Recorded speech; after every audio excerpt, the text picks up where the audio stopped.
तुम्हाला माझी क्रिएटिव्हिटी दाखवते. ह्याला मी नाव दिलं आहे मलई केक. 10 दिवस झालं आमची म्हैसी आली आहे आणि स्टार्टिंगचे 10 दिवस आमच्यात विरजण लावत नाहीत, का माहीत नाही. पण 4-5 दिवसांची साई होती फ्रीजमध्ये साठवलेली. मग आई म्हणली ह्याचं काहीतरी कर. म्हणलं आज केक करूया डायरेक्ट.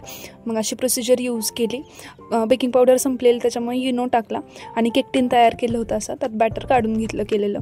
नंतर माझ्याकडे पिस्ताच्या नावाखाली फक्त 2-3 पिस्ता बाकी होते. जेवढे होते तेवढे ड्रायफ्रूट्स वगैरे टाकले आणि असं तयार करून घेतलं.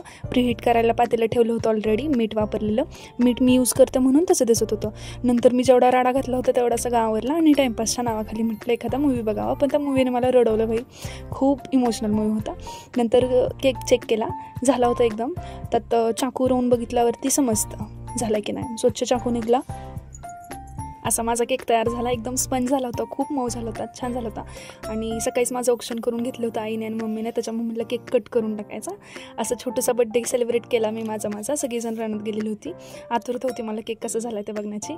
पण खूप छान झाला होता केक. एकदम मऊ होता, एकदम सॉफ्ट स्पंजी आणि आप्पांना पण खूप आवडला. घरच्या सगळ्यांना पण खूप जास्त आवडला.